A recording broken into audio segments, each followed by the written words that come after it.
Kak Dela. Pagi Uwi. Wow, sudah rapi sekali. Sudah siap nih untuk beribadah? Iya dong, kita harus selalu siap memuji Tuhan. Bener banget Kak Dela. Tapi untuk sekarang kita masih beribadah dari rumah. Betul, dan sebelum kita mulai ibadah kita pagi hari ini, kita lihat kegiatan gereja dalam sepekan berikut ini.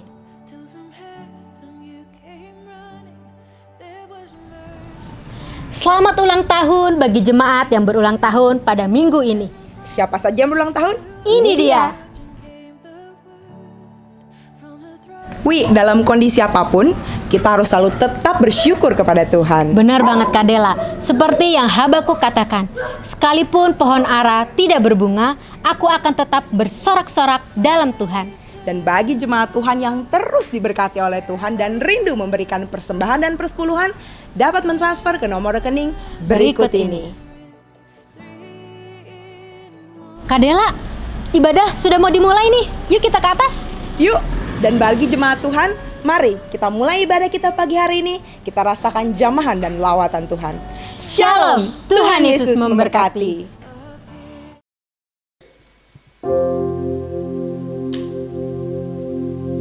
Shalom, selamat pagi jemaat yang diberkati Tuhan.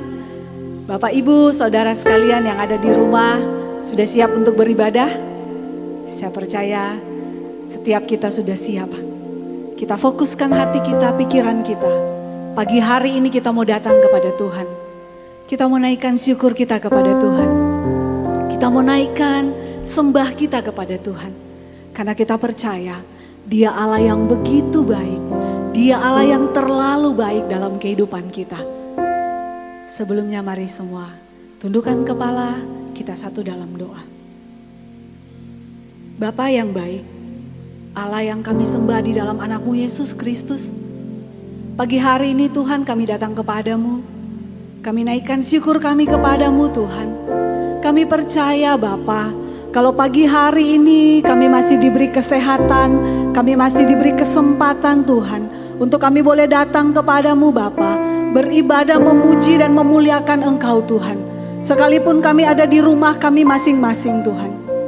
Tapi kami percaya kasih karunia Tuhan terus melingkupi kehidupan kami.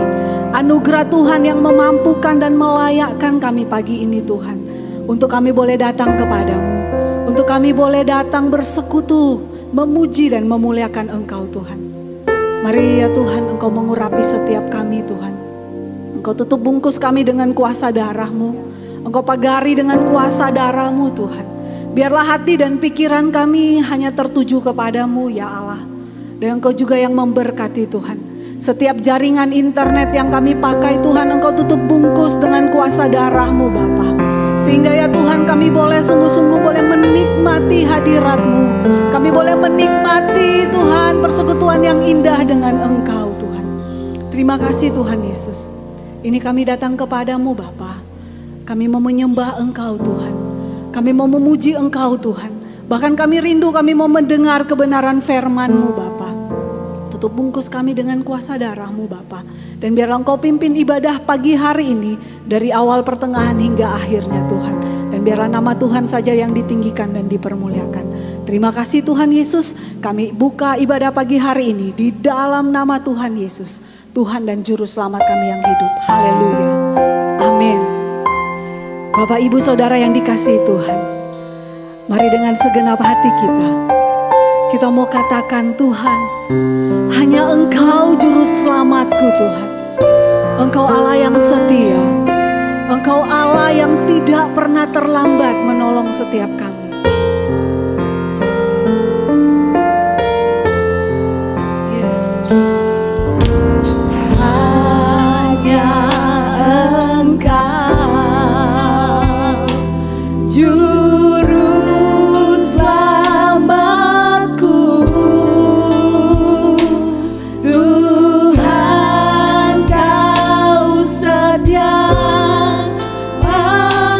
Padaku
Ku yakini pertolongan-Mu Tuhan takkan pernah terlambat. Ku yakini pertolongan-Mu takkan terlambat bagiku. Kami sembah, ku sembah Kau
Engkau Tuhan dalam hidup kami. Karena Engkaulah juru selamat kami satu-satunya Tuhan. Haleluya Yesus.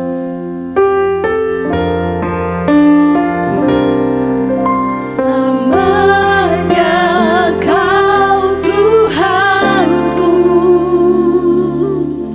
yang terutama di hidupku.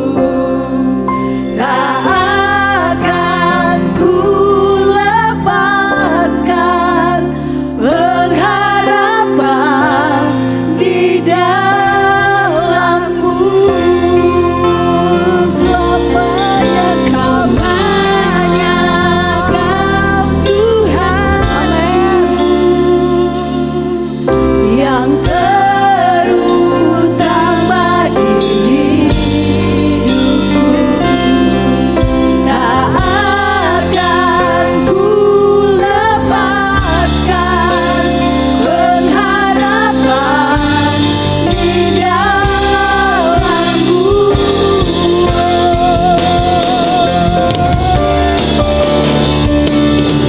Selamanya Kau Tuhanku yang terutama di hidupku. Tak akan ku lepaskan pengharapan di dalam-Mu. Pengharapan di dalam-Mu. Pengharapan di dalam-Mu.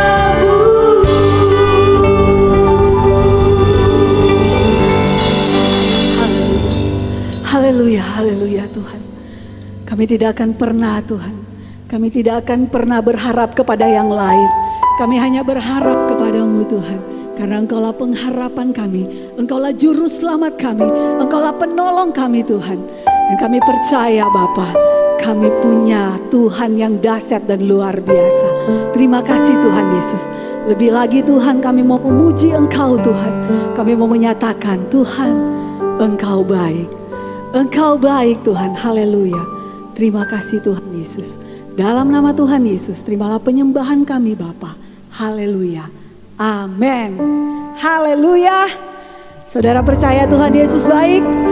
Amin. Amin. Yang percaya Tuhan Yesus baik, beri kemuliaan yang meriah buat Tuhan kita. Haleluya. Haleluya. Apapun yang kita lewati hari-hari ini, kita percaya Tuhan Yesus baik.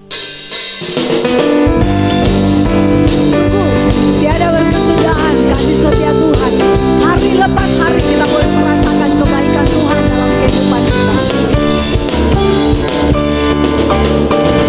Tiada berkesudahan kasih setiamu Tuhan, selalu baru rahmat-Mu bagiku. Hari berganti hari, tetap ku lihat kasih-Mu, tak pernah berakhir di hidupku.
ibu saudara sekalian percaya Tuhan Yesus baik? Amin. Percaya Tuhan Yesus sangat baik dalam kehidupan kita? Haleluya. Sekali lagi kita mau katakan. Dari selama-lamanya sampai selama-lamanya, untuk selama-lamanya, Tuhan Yesus baik.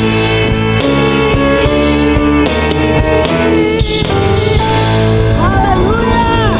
Beri kemuliaan yang mulia buat Tuhan kita Yesus Kristus. Haleluya. Haleluya. Haleluya. Kita sungguh bersuka cita. Kita punya Tuhan yang luar biasa baik dalam kehidupan kita. Saatnya kita mau mendengarkan kebenaran firman Tuhan. Kita mau datang kepada Tuhan. Kita mau katakan kepada Tuhan, Tuhan, kami rindu untuk mendengar suara-Mu. Kami rindu Engkau berbicara dalam hati kami, pikiran kami, dalam hidup kami. Sehingga firman-Mu yang menjadi penuntun bagi setiap langkah kami hari lepas hari. Kita mau katakan, kami datang dan bersujud Tuhan di hadapan hadirat-Mu. Kami mau menikmati kehadirat-Mu Tuhan.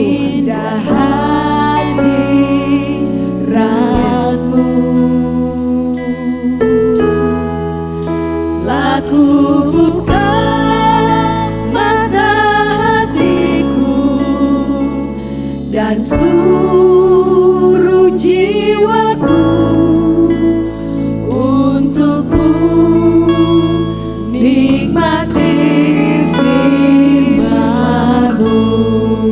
Sekali lagi dengan segenap hati kita mau katakan, Aku datang dan ku bersujud di hadapan-Mu. Ku rasakan indah hadirat-Mu.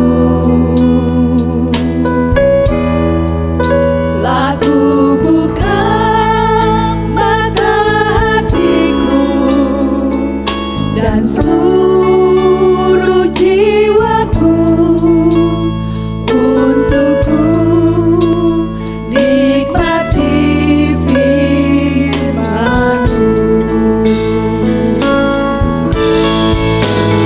Firman-Mu yang kuasa untuk merubah sikap hati. Firman-Mu yang tegakkan di saat ku terjatuh. Penuhkanlah berjalanku dengan air sungai-Mu. Ku haus akan firman-Mu. ini kerinduan kami Tuhan. Firman-Mu yang kuasa untuk merubah sikap hati. Firman-Mu yang tegakkan di saat ku terjatuh. Penuhkanlah perjalananku dengan air sungai-Mu. Ku haus akan firman-Mu. Ku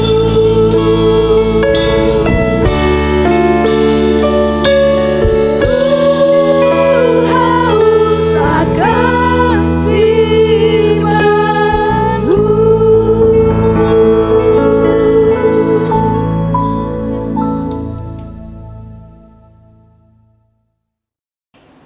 Selamat pagi, kita senang bisa berkumpul bersama-sama berbakti. Dan sebelum kita mendengarkan firman Tuhan, mari kita berdoa bersama-sama. Bapa dalam surga, biarlah pada pagi ini kami bukan saja berkumpul menyanyikan puji-pujian, menyembah Engkau, tetapi kami juga siap mendengarkan Engkau berfirman. Biarlah firman-Mu mengubahkan kami, Tuhan. Menolong kami untuk menjadi semakin serupa dengan Tuhan kami, Yesus Kristus. Agar kami selalu berkenan dan menyenangkan hati Bapa. Dalam nama Tuhan Yesus kami berdoa. Amin. Hal yang paling luar biasa yang saya perhatikan dari kehidupan banyak sekali yang menamakan diri anak-anak Tuhan, yaitu yang termasuk sulit sekali nih, yaitu menjaga integritas diri. Integritas diri. Karena gini, seringkali saya mendengarkan anak-anak Tuhan menceritakan sesuatu. Ya, menceritakan sesuatu, tetapi dalam cerita itu sangat besar kemungkinan benar adanya. Nah, di dalam menceritakannya yang seringkali menjadi masalah, yaitu exaggeration. Exaggeration apa? Melebih-lebihi. Jadi sepertinya misalnya, saya kemarin mancing dapat ikan sebesar gini loh. Maksudnya segini besar ini, tapi kalau kesannya sepertinya semeter ikannya. Nah, apakah itu salah? Kan saya nggak bohong, mereka saja nggak memperhatikan. Yang saya maksudkan adalah sebesar jari telunjuk saya, tetapi gayanya menyatakan bahwa dia mendapatkan ikan sebesar 1 meter. Nah, ini yang saya katakan seringkali terjadi. Exaggeration, berlebih-lebihan. Nah, ketika kita masuk ke dalam Matius pasal 5 ayat 33 sampai 37 ini, kita akan membicarakan mengenai bagaimana integritas diri itu harusnya menjadi bagian dari kehidupan anak-anak Tuhan. Tetapi sebelum saya masuk ke Matius pasal 5 ayat 33 sampai 37 ini, saya mau menekankan betapa pentingnya kita sebagai anak-anak Tuhan mempraktekkan integritas diri. Di dalam membangun hubungan sesama, baik itu dengan orang Kristen maupun non-Kristen apalagi, dasar utama adalah kepercayaan dan kejujuran kita. Nah, ini kalau mau diartikan integritas apa? Yaitu kita membangun diri kita atas dasar kejujuran dan kepercayaan orang kepada kita. Ketika integritas hilang, maka kepercayaan orang menjadi hilang. Kenapa bisa hilang? Karena mereka tidak melihat kejujuran dalam hidup kita. Ayat 33 sampai 37 bicara mengenai sumpah dan sebagainya, tetapi saya mau kita masuk ke pasal 5 ayat 31 32 sebelum masuk ke 33 sampai 37. Dikatakan di dalam Matius pasal 5 31 32 ini, telah difirmankan juga, siapa yang menceraikan istrinya harus memberi surat cerai kepadanya. Tetapi aku berkata kepadamu, setiap orang yang menceraikan istrinya kecuali karena zina, ia menjadikan istrinya berzina. Dan siapa yang kawin dengan perempuan yang ceraikan, ia berbuat zina. Ini dimulai dengan kata apa? Telah difirmankan bahwa menurut peraturan Musa, perceraian itu sebenarnya tidak diizinkan, kemudian akhirnya menjadi diizinkan dengan catatan yaitu karena perzinahan. Nah, saudara perlu mengerti bahwa peraturan-peraturan ini berkembang di dalam keyahudian, yaitu yang akhirnya terbentuk yang kita bilang dengan Talmud. Talmud itu terdiri dari 2 bagian. Yang pertama, Mishnah. Mishnah itu adalah terjemahan atau interpretasi dari kitab Taurat Musa diinterpretasikan. Kemudian Gemara, penjelasan interpretasi itu. Penjelasan dari interpretasi itu. Nah, dari Mishnah dan Gemara ini dikumpulkan, jadilah yang kita kenal dengan Talmud. Talmud itu kira-kira 6 kali lebih tebal daripada Alkitab kita. Coba bayangkan, hukum Musa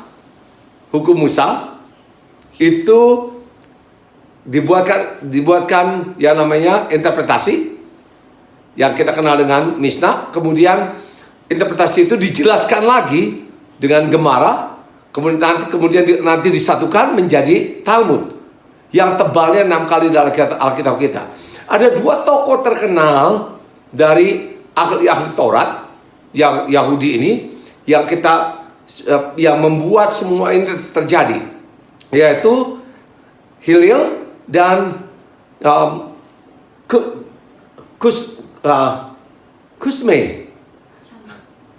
Shammai. Ya, Hillel dan Shammai. Nah, mereka ini mengelaborasi lagi mengenai perkawinan ini sampai ya hukum Taurat ini, misalnya contoh perkawinan ini yaitu pelanggaran apa saja yang dilakukan seorang istri itu bisa membuat dia diceraikan oleh suaminya. Bahkan misalnya kopinya kurang panas pun bisa diceraikan oleh suaminya. Itu berkembang sedemikian rupa. Hak suami menjadi luar biasa di dalam Judaisme ini. Bahkan yang lebih menarik lagi, suami berhak menceraikan istrinya ketika dia menemukan wanita yang lebih cantik dari istrinya. Itu bisa. Nah, ini kondisi inilah yang dibicarakan Tuhan Yesus nih. Dia bilang, nggak bisa kamu melakukan seperti itu. Ya, siapa yang menceraikan istrinya harus memberikan surat cerai kepadanya. Wah, mereka lakukan, kasih surat cerai dengan gampang, kasihkan surat cerai. Tetapi Tuhan Yesus berkata kepada mereka, ya, setiap orang menceraikan istrinya kecuali karena zina, yang menjadikan istrinya berzina. Ya, jadi nggak bisa. Siapa yang kawin dengan perempuan yang diceraikan, ia berbuat zina juga. Jadi, wow, menjadi lebih tegas nih. Tuhan Yesus masuk ke esensi sebenarnya di dalam integritas diri sebagai anak Tuhan. Kamu bilang, kamu boleh menceraikan istrimu. Nah, Tuhan Yesus bilang, aku berkata kepadamu, setiap orang yang menceraikan istrinya, kecuali karena zina, ia menjadikan istrinya berzina. Nah, yang repotnya lagi, siapa yang kawin dengan perempuan yang diceraikan, ia berbuat zina juga. Jadi dengan kata lain, Tuhan Yesus bilang, udah, opsi itu dibuanglah. Nggak ada lagi. Nah, ini memulai sebelum masuk ke pasal 5 ayat 33 sampai 37. Nah, pasal 5 ayat 33 bilang begini, kamu telah mendengar pula yang difirmankan kepada nenek moyang kita. Ya, kembali lagi kepada hukum Taurat. Jangan bersumpah palsu, melainkan peganglah sumpahmu di depan Tuhan. Ya, maksudnya gini, kalau dalam bahasa aslinya, jangan bersumpah. Jangan bersumpah. Kalau kamu harus, kalau ketika kamu bersumpah, kamu harus pegang sumpahmu di depan Tuhan. Jangan bersumpah. Bukan bersumpah palsu, sebenarnya jangan bersumpah. Nah, gini. Saya mau membedakan antara, misalnya janji perkawinan itu dianggap sumpah nggak? Ada yang berkata itu sumpah. Yang dimaksudkan Tuhan Yesus tentu bukan seperti itu. Janji perkawinan. Nah, kalau perhatikan kata-kata, kalau kami biasanya di Amerika, ya, kita mengatakan suatu janji ditutup dengan kata yang menarik sekali, yaitu as God my witness, I commit myself. Sebagaimana Allah menjadi saksi saya, maka saya menyatakan ini. Nah, itu dianggap bukan sumpah katanya, tapi janji kita di hadapan Allah kepada istri. Ya, bukan dalam nama Allah, tidak sama sekali. Jadi firman-Nya dikatakan, kamu telah dengar, jangan bersumpah. Ya, di sini ditambahkan sumpah palsu, ya. Melainkan peganglah sumpahmu di depan Tuhan. Jadi di hadapan Tuhan itu, kalau ya itu yang dikatakan Tuhan Yesus. Tetapi aku berkata, ini kata Taurat seperti itu, tetapi Tuhan Yesus berkata, aku berkata padamu, janganlah sekali-kali bersumpah, baik demi langit, karena langit adalah tahta Allah, baik demi maupun demi bumi, karena bumi adalah tumpuan kakinya, ataupun demi Yerusalem, karena Yerusalem adalah kota raja besar. Nah, kadang-kadang kita bersumpah, sumpah demi Tuhan. Loh, tunggu dulu. Ya, hati-hati sekali. Janganlah juga engkau bersumpah demi kepalamu, karena engkau tidak berkuasa memutihkan atau menghitamkan selai rambutmu. Ya, sekarang bisa disemir ya. Bukan itu maksudnya Tuhan Yesus. Jadi jangan bersumpah atas kepalamu, karena kepala kita bukan milik kita juga. Apalagi kita yang sudah ditebus oleh Yesus dengan darahnya, maka kita tidak bisa mengatakan itu. Sehingga ditekankan, hendaklah jika ya, hendaklah kamu katakan ya. Jika tidak, hendaklah kamu katakan tidak.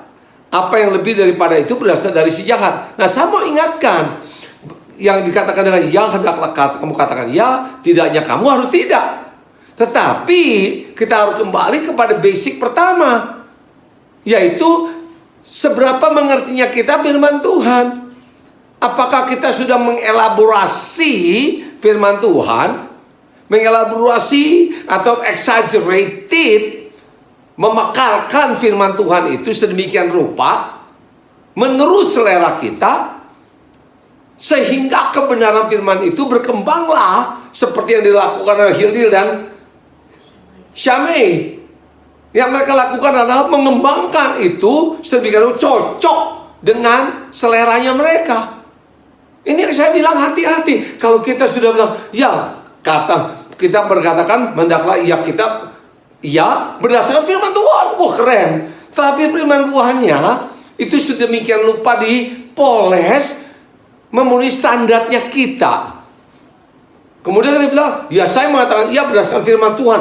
Ini loh firman Tuhannya. Tetapi ternyata firman itu sudah cocokologi, dicocokkan dengan kondisi kita. Saya katakan hati-hati sekali ketika saya berkhotbah juga. Apakah interpretasi saya ini sesuai dengan selera saya? Suatu ketika saya berbincang-bincang dalam suatu diskusi Bible study. Ketika dikatakan, ya, hai istri, tunduklah pada suamimu. Wah, nggak bisa begitu. Ya, karena, ya sebagaimana mau tunduk kalau suami nggak mengasihi. Nah, suaminya berkata, ya gimana mau mengasihi, istri saya nggak pernah tunduk. Akhirnya firman itu dipoles sedemikian rupa tidak diikuti. Karena kita masukkan interpretasi kita. Sedangkan ayat itu berkata pada satu pihak saja, hai istri. Kepada istri saja dikatakan, tunduklah pada suamimu sebagaimana gereja kepada Kristus. Satu sisi. Begitu pula suami mengasihi istrimu seperti Kristus mengasihi jemaatnya, bahkan mati bagi jemaatnya. Satu sisi. Tapi kita gabungkan jadi satu. Kita pakai ayat untuk istri, suami-suami pakai itu untuk dekat istri, istri-istri pakai ayat suami untuk dekat suami. Bacau balau semuanya. Belum lagi ya, kita bicarakan mengenai tanggung jawab ya orang tua misalnya. Ya, oh itu nggak berlaku lagi. Ya, ini mestinya dua-duanya, ayah dan ibu yang harus mendidik anak-anak. Yang lupa kalau di dalam kitab Efesus pasal ke-6 itu dikatakan, hai bapak, janganlah membuat anakmu marah, menimbulkan kepahitan. Karena apa? Karena tanggung jawab seorang bapak adalah mendidik anak-anaknya.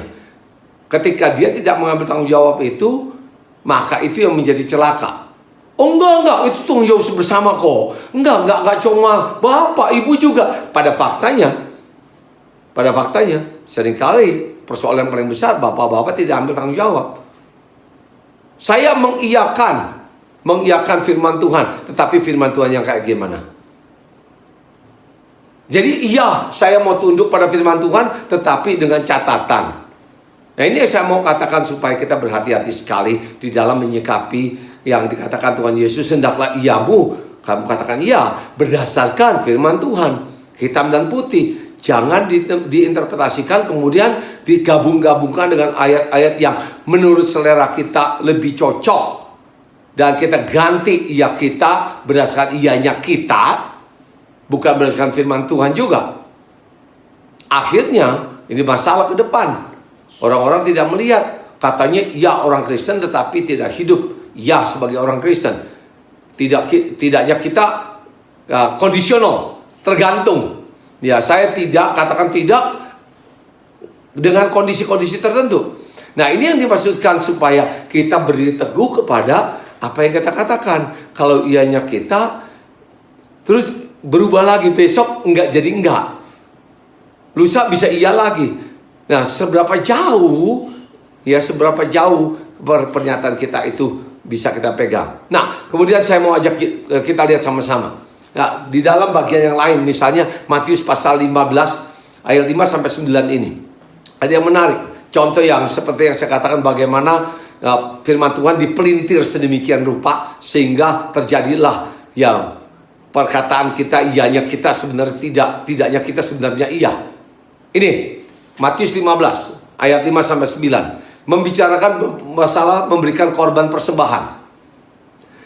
Ayat 5 bilang, tetapi kamu berkata, barang siapa berkata kepada bapaknya atau kepada ibunya, apa yang ada padaku yang dapat digunakan untuk pemeliharaanmu sudah digunakan untuk persembahan kepada Allah. Sebenarnya katakan sudah dipersembahkan kepada bait Allah. Sudah dipersembahkan. Apa? Ya, saya mau mempersembahkan tanah saya mau mempersembahkan harta saya untuk bait Allah. Orang itu tidak wajib lagi menghormati bapaknya atau ibunya.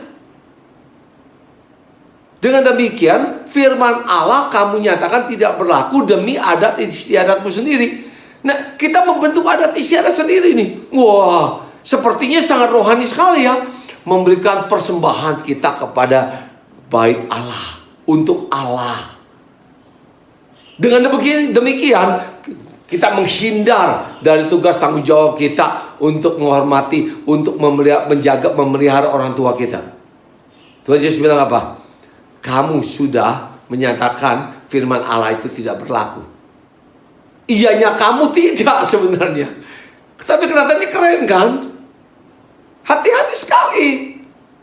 Ya, saya menghormati orang tua saya kok. Tetapi karena ini saya sudah persembahkan kepada Tuhan, jadi saya nggak bisa. Nah, ini dikatakan oleh Tuhan Yesus sih. Tetapi hai orang-orang munafik, ya, benarlah nubuat Yesaya tentang kamu. Bangsa ini memuliakan aku dengan bibirnya, padahal hatinya jauh daripadaku. Padahal hatinya jauh daripadaku. Nah, kita beralasan macam-macam. Wah, orang tua mau ke rumah sakit karena sakit. Oh, maaf, saya ada latihan paduan suara. Mau pergi aja sendiri. Karena ada pekerjaan Tuhan ini. Lebih penting. Nah, kita menyatakan bahwa kita sudah mau mengabdikan diri kepada Tuhan, kemudian melanggar yang paling esensi juga, yaitu menghormati orang tua kita. Kita bisa beralasan, waduh, saya nggak bisa tolongin orang yang sangat membutuhkan pertolongan kita. Nggak bisa, soalnya uang ini uang persembahan. Nah, ini yang seringkali terjadi. Kita pakai ayat dengan cara bagaimana mencocokkan dengan kita punya selera, dengan apa yang kita pikir. Elaborasi dari ayat-ayat lain kita masukkan untuk menghindarkan diri kita daripada tanggung jawab kita. Itu sebabnya ditegur dengan keras oleh Tuhan Yesus. Percuma mereka beribadah kepadaku, sedangkan ajaran yang mereka ajarkan ialah perintah manusia. Back to the Bible. Back to the Bible. Sehingga ketika kita katakan iya kita dan tidak kita, itu jelas dasarnya firman Tuhan. Bukan mengelaborasi firman Tuhan sedemikian rupa sehingga cocok dengan selera kita, tujuan kita, maksud kita, dan kita menekan orang lain dan melepaskan tanggung jawab kita bahkan. Nah, bagaimana Paulus dalam suratnya ke Efesus sehubungan dengan integritas diri ini? Karena saya mau kasih coba praktikalnya seperti apa, secara praktis seperti apa. Kita buka dalam Efesus pasal 5 ayat 6 sampai 11. Yaitu saya katakan bagaimana mempraktikkan integritas diri. Ini kata Paulus dalam pasal 5 ayat 6. Janganlah kamu disesatkan orang-orang dengan kata-kata yang hampa. Maksudnya apa? Berargumentasi yang nggak ada artinya. Karena hal-hal yang demikian mendatangkan murka Allah atas orang-orang durhaka Yang dikatakan kata-kata hampa yang tadi saya katakan. Memutarbalikkan kebenaran firman. Memutarbalikkan kebenaran firman, dia dibuat cocok, secocok mungkin dengan maksud saya. Dengan tujuan saya. Ya, hati-hati sekali.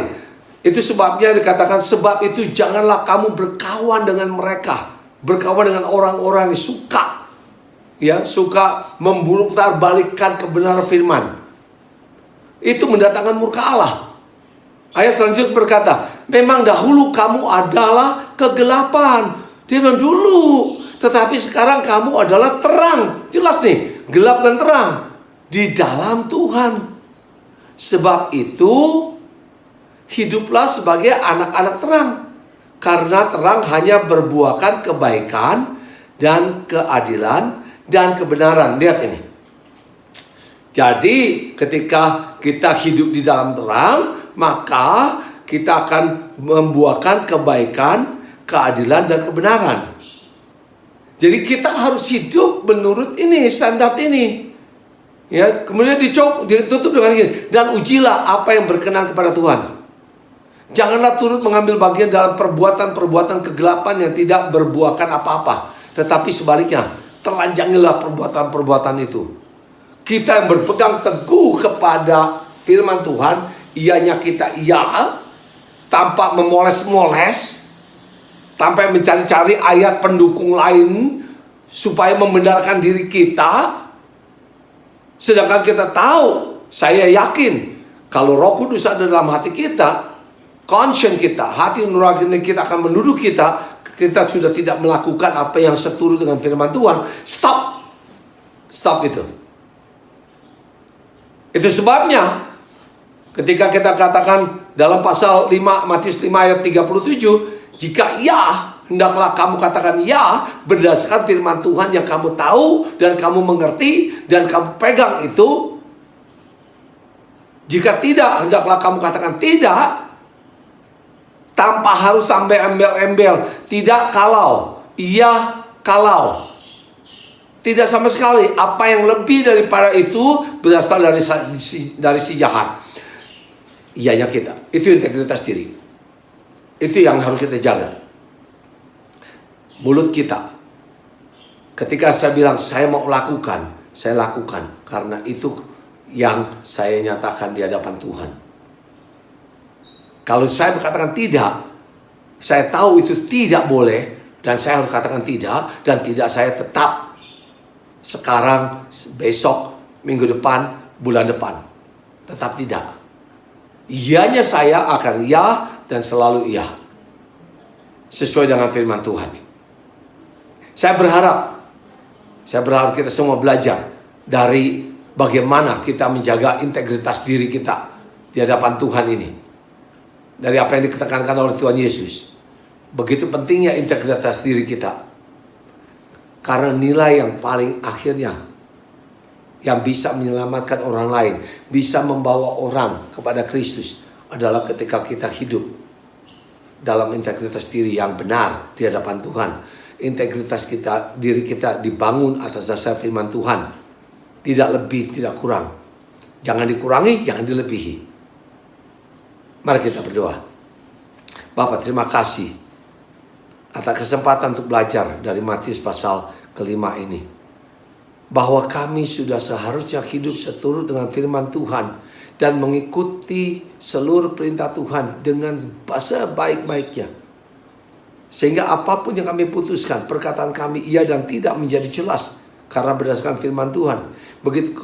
Dan ketika kami menyatakan iya atau kami menyatakan tidak, kami akan berpegang karena itu adalah kebenaran firman Tuhan.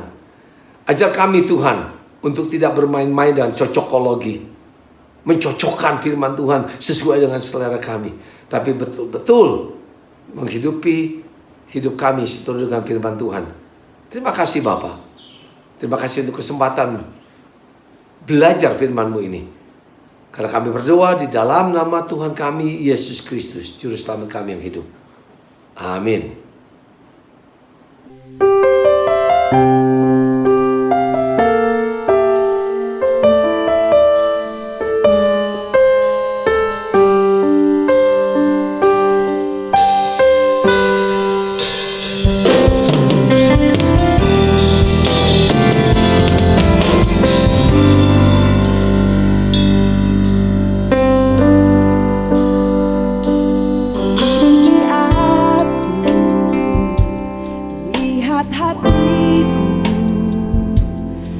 Apakah ku sungguh mengasihimu, Yesus?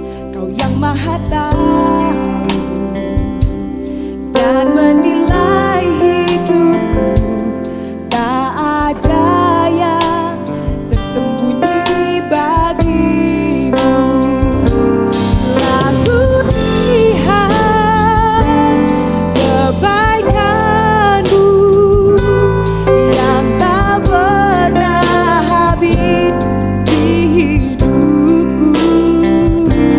Ku berjuang sampai akhirnya, kau dapati aku tetap setia.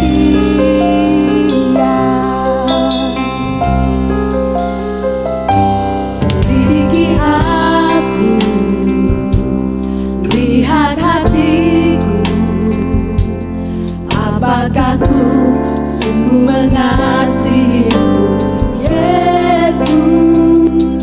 Kau yang maha tahu dan menilai hidupku. Tak ada yang tersembunyi bagimu. Aku lihat kebaikanmu yang tak pernah habis di hidupku. Berjuang sampai akhirnya, kau dapati aku tetap setia. Aku lihat kebaikanmu yang tak pernah habis di hidupku. Berjuang sampai akhirnya, kau dapati aku tetap setia. Kau dapati aku tetap setia. Kau dapati aku tetap setia.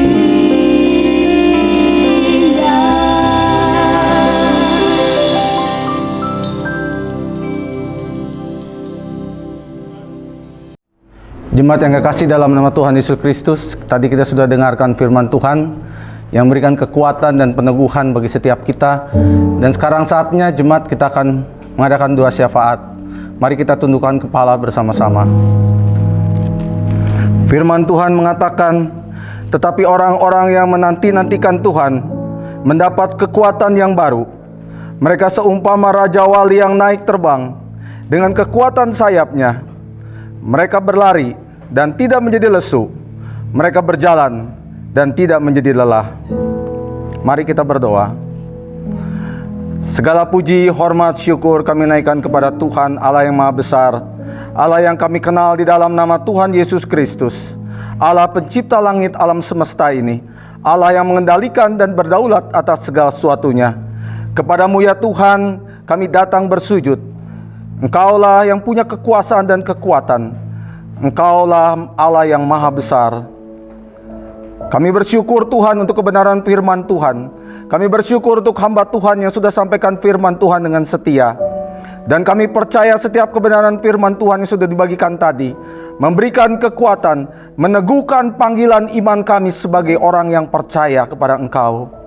Dalam pergumulan yang sedang kami hadapi saat ini, dalam situasi yang sulit yang sedang kami hadapi saat ini Tuhan, kami mohon perkenanan-Mu ya Tuhan.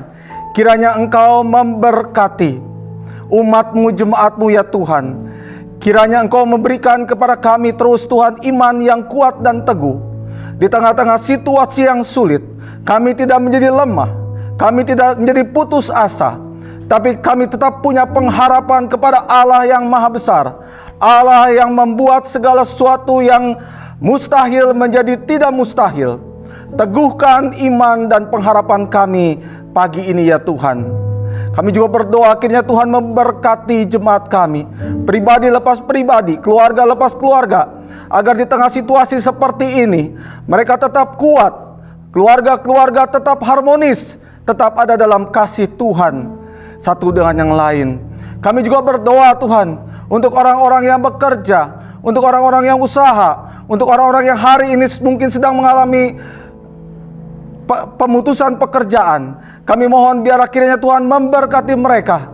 Biar Tuhan ya Allah yang mencukupkan, Allah yang memenuhi segala sesuatu. Allah sendiri akan menolong, Allah sendiri akan menuntun. Kami percaya kami berjalan tidak menjadi lelah, oleh karena kami tahu Allah yang memberikan kekuatan penghiburan bagi setiap kami. Kami juga teringat untuk pemerintah kami. Kami teringat akan bangsa dan negara Tuhan. Kami berdoa di tengah situasi sulit saat ini.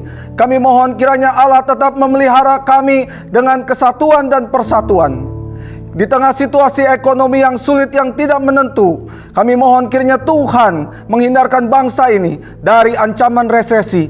Bukan saja ancaman resesi Tuhan untuk Indonesia, tapi seluruh dunia. Kami mohon pemulihan yang daripada Engkau. Kami mohon pertolongan daripada-Mu ya Tuhan, agar semua kami boleh merendahkan diri.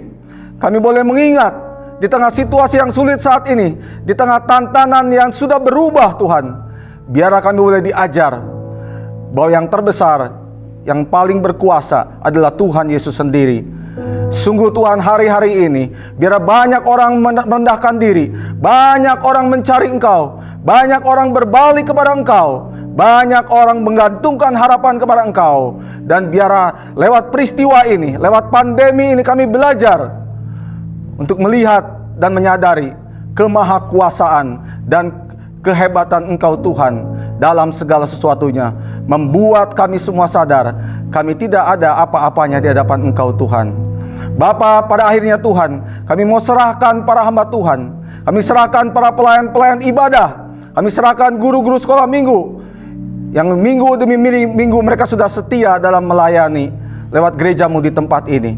Kiranya sungguh Tuhan, bakti dan pengabdian mereka berkenan kepada Tuhan. Kiranya Tuhan memberikan kekuatan kepada mereka. Kiranya Tuhan melimpahi sukacita dengan mereka.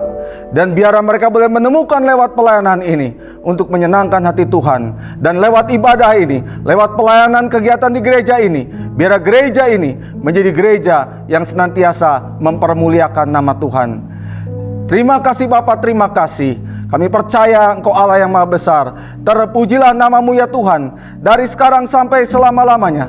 Kiranya Engkau mendengar seru doa dan syafaat kami pagi ini. Kami percaya jadilah sesuai dengan kehendak-Mu. Di dalam satu nama yang indah, nama Yesus Kristus, kasih jiwa kami.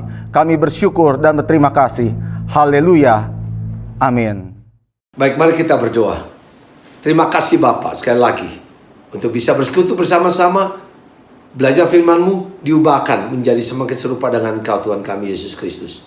Dan sekarang kepada setiap anak-anak Tuhan, pulanglah bersama kuasa daripada Allah Bapa yang melampaui segala ciptaan ini, memberikan kuasa kepada hidup saudara untuk menjadi pelaku-pelaku firman yang luar biasa. Sehingga apapun yang saudara lakukan selalu berhasil di dalam Tuhan. Biar kiranya kasih Kristus yang ajaib memenuhi hati, pikiran, roh, jiwa, dan hidup saudara berlimpah ruah, sehingga setiap orang yang ada di sekeliling saudara merasakan kasih Kristus. Dan penyertaan Roh Kudus menyertai setiap langkah hidup saudara, agar selalu berkenan, bahkan menyenangkan hati Bapa. Itu sebabnya pulanglah bersama kuasa daripada Allah Bapa, kasih dari Tuhan kita Yesus Kristus, dan penyertaan Roh Kudus selalu beserta kita dari sekarang sampai kita bertemu muka dengan Tuhan kita Yesus Kristus. Amin. Bagi Dia segala pujian, hormat serta syukur kekal selamanya. Bagi Dia segala pujian, hormat serta syukur selamanya.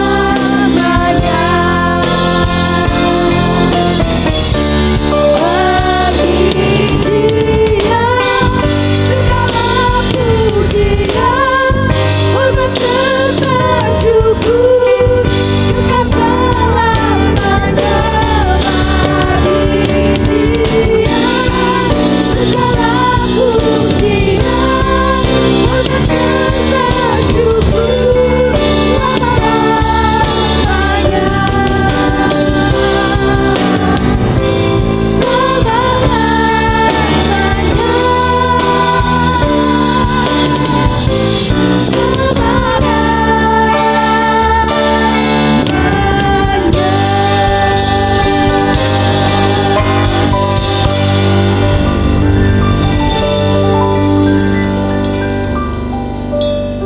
Selamat hari Minggu, sampai berjumpa di minggu yang akan datang. Tuhan Yesus memberkati kita semua.